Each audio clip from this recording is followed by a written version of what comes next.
I'm Harley. So tonight, I am doing something completely new. For all of you that don't have the WWE Network, tonight is the Extreme Rules Pay-Per-View. And I'm going to give you the play-by-play.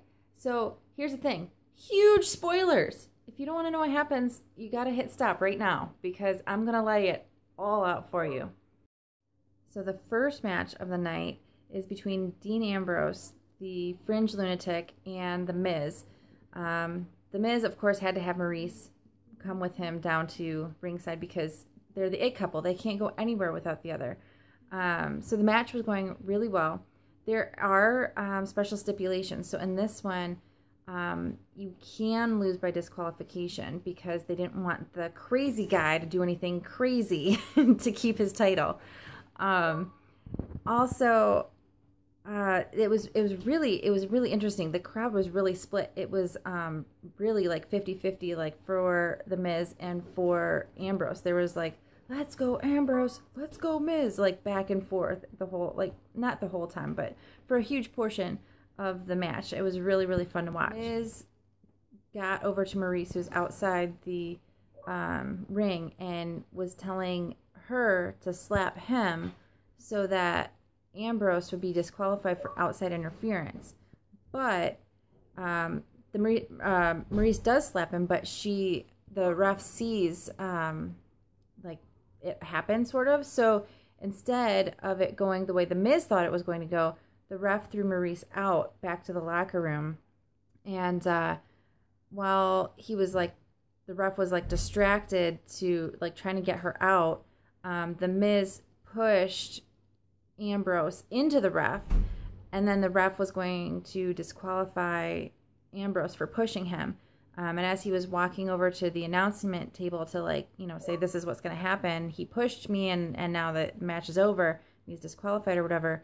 Ambrose is like pleading with him, no, I didn't mean to like run into you. I swear it was an accident. He pushed me and I fell into you, and it's not that big a deal. He's since he's distracted talking to the ref, then the Miz like hits him and like was able to do his finishing move, and that's how the match ended. He lost his title to the Miz. What I thought was really funny is that was like, they're like, yeah, this is the 7th time he's won the Intercontinental Championship, blah blah blah, and the Miz is like, yeah, I never lose, except for those 6 other times that you lost, Miz. So it was a really good match. I was really entertained. I thought it was funny. I love watching the rivalry between them. So it's going to be fun to see where they take it next after the pay-per-view is over. The next match was a mixed tag match with I can't say his name, Noam Dar and Alicia Fox versus Sasha Banks and Rich Swann. With this match, only the girls could fight the girls and only the boys could fight the boys. So if one girl, like if the girls were in the ring and one girl tagged out, the other girl had to go tag out too so that the guys could fight each other. And really it was more like a Raw match. I mean, it wasn't really impressive at all. Although the most remarkable thing about the match was Rich Swann's finisher. It's like a twisty frog splash looking thing. It probably has a fancy name that I just don't know, or maybe if I did know it, I don't remember it. But that was really cool. They actually replayed it in slow motion, and it was really awesome. It was like a front flip, but a barrel roll too. And there's probably some fancy word for that. So that was probably the best part. But other than that, it was kind of a snooze fest.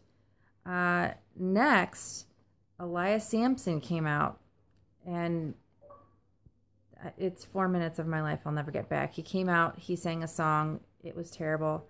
And yeah, I'm really, really sad that I had to watch that.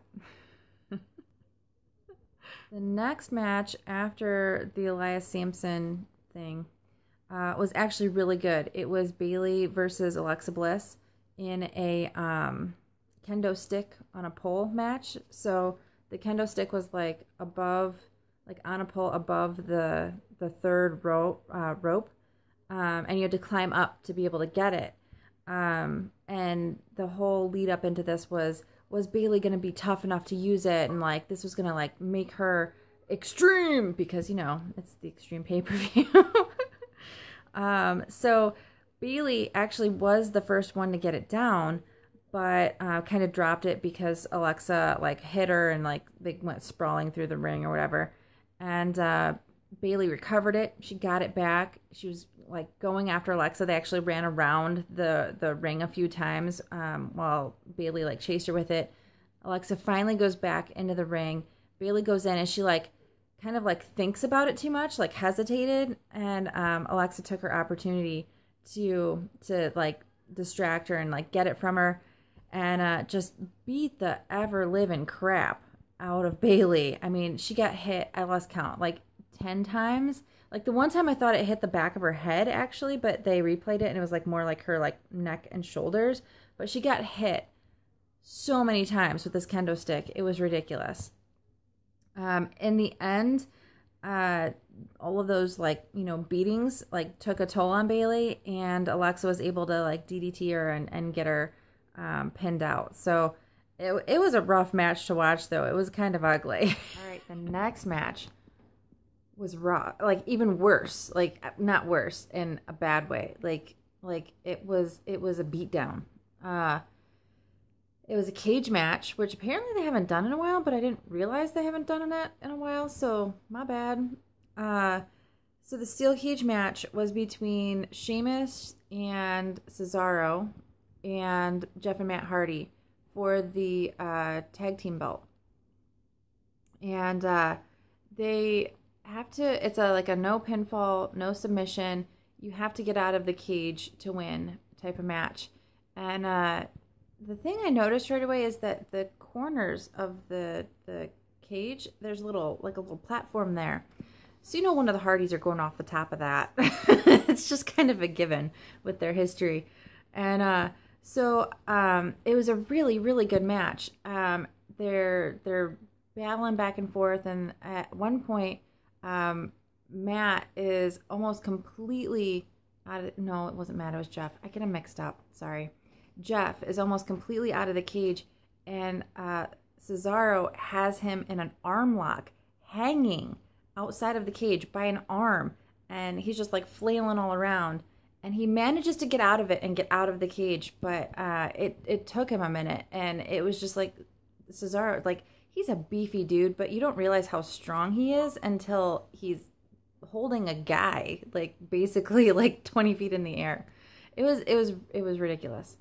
So Jeff gets out, and then Matt's left all alone in the cage, which I was wondering, okay, so can Jeff go back in and help his brother now so that Matt's not, like, all alone against these two big dudes? And if he does get back in, does he have to get back out again to be counted? The answer is yes. Yes, he has to get back out again to be counted out, because he does end up going back in to help Matt. Matt has, in the meantime, been some fancy move between, like, all three guys are in the corner on the top rope, and he just gets, like, body slammed in some ridiculous way.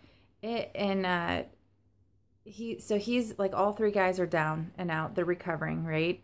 And Jeff goes back in because there's a door that you can go in and out of. Nobody uses the door. They all have to climb over the top. But every time somebody goes near the door, the ref will open the door for you to walk out. Nobody pays attention to that. Because it's just way too easy. And not showy enough or entertaining enough. Unless you want to go back in. Then you use the door. So Jeff goes back in to help his brother. And he gets, like, forced back out because they don't want him helping, right? So he gets forced back out. Eventually he has to climb over the top. He gets to the top.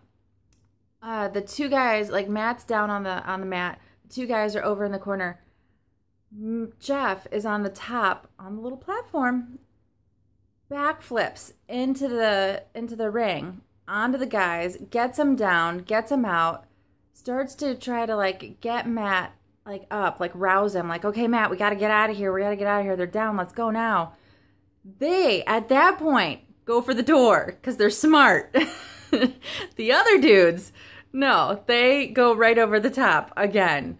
But it's a race now to see who can get out first because, you know, Matt's still woozy and he's like struggling. Which way do I go? How do I get out of here? And Jeff's like, it's this way, dude. It's this way. And so at this point, Cesaro and Irish dude Sheamus, they're over the top. They're climbing down the other side. Why they don't just let go and jump down? I mean, nobody knows, right? You can't be 5 feet off the ground, obviously, and just go for it. But they don't.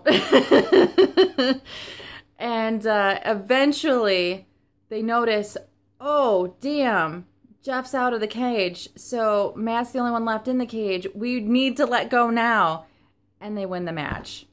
I mean, come on. It was great. You're really missing out. I'm trying to do the best I can for you, but really, you just had to see it. It was awesome. Next up was the Cruiserweight match. And I'm going to be honest. It was a snooze fest. I went and got nachos. I took a potty break. Got a soda. I'm feeling pretty tired, actually, because that match was so boring. It was so bad. The best part about it was the very end, the finishing move. Not Aries, the other one. He did a shooting star press off the top rope with like a twist in it. And he landed that into his finishing move, the Rings of Saturn, and finally got the submission that he was looking for so that he retained the belt. It was I should have mentioned it was a submission match. That was the only way he could win. He couldn't pinfall. He couldn't, do anything else. So he finally got it. It took freaking forever. And now I'm just exhausted. I just want to go to sleep. The Fatal 5-Way, as it were. So, okay, YouTube kiddies, this is where you turn off the video because it's about to get all adulty up in here. It was a Fatal 5-Way, and there were so many double entendres throughout this thing. I took notes, so I will reference those for 2 reasons. They were funny, and I'm tired, and I can't remember them all. So, Bray Wyatt, Seth freaking Rollins, Samoa Joe, Finn Balor, and Roman Reigns all competed in this Fatal 5-Way to see who was going to go up against Brock Lesnar. At one point, Michael Cole was announcing, he says, the action is fast and furious. Well, in a Fatal 5-Way, it's got to be, right? There's also some stiff competition. And Roman Reigns was taken out by Samoa Joe's big shot. I'm sorry. But it was hilarious. I could not keep a straight face. It really was a good match overall, though. I mean, there was just so much action throughout this whole thing. And I mean, it's got to be, right? Because it's the final match. It's the big match in the pay-per-view. So at the first things first, the bell sounds. Everybody except Roman Reigns goes out and like starts fighting outside the ring, and he just stands there because like Booker T said, why go chase them? Let them wear themselves out and fight it out, and then just go after whoever's left. So as he's waiting, they kind of pair off. Samoa Joe and Bray Wyatt, they start working together. They just start going after everyone with the steel steps from the side of the ring, trying to like get everybody knocked out and whatnot. They beat up Finn for a while. Seth Rollins intervenes. He gets a DDT on the stairs, though, from Bray Wyatt. And Bray uses the chair to clear Roman and Seth away, basically. I have to look at my notes a lot. I'm sorry. It was a long match, so I'm trying to like keep it all straight. Samoa Joe and Bray Wyatt, they like pair off and they're just going after Finn for like ever, beating the crap out of him. Booker T, oh yeah, there's another one. Booker T says this is where Finn's going to take it as long as he can. Because what else are you gonna do? You just gotta keep on going. Just keep on taking it. So Roman Reigns, he finally comes in. He starts to like just try to take everybody out, clean house, get everybody out of the way. Bray tries to put Roman Reigns through one of the announcer tables, but it doesn't exactly work. He just kind of like melts off the side, kind of like one of those clocks in that oh shoot, those famous paintings. That guy, you know what I'm talking about. If you don't Google that, because everybody should know who that is, even if you don't have mommy brain. The crowd loved it. They go wild for it. They're like, one more time, one more time. They want to see him break through the table really badly. Samoa Joe, and Wyatt and Rollins are all back in the ring. Bray catches Rollins with the Sister Abigail, but Samoa Joe intervenes, and so now it's Bray and Joe. Balor goes after everyone with a chair. He takes down Roman, takes out everybody, and then Samoa Joe gets his sleeper on Finn. And Roman spears them through the barrier. Rollins gets a frog splash on Bray from the top rope through the announce table, finally. And the crowd loves it. Holy shit! Holy shit! They're just chanting it. It was great. It was really like just a moment. Now it's down to Roman versus Seth. And it's like 50-50. The crowd loves it or hates it. It's either Roman sucks or let's go Roman. I mean, there's just no in between. It's like they're chanting to each other too. It was funny. So Roman gets his Superman punch on Seth. He gets a 2 count, but Seth comes back and frog splashes Roman and gets a 2 count. The crowd is like going wild. They're chanting. It's awesome. They love it. Everyone at this point is like trying to like get their finishing move, get it the count, just get it done.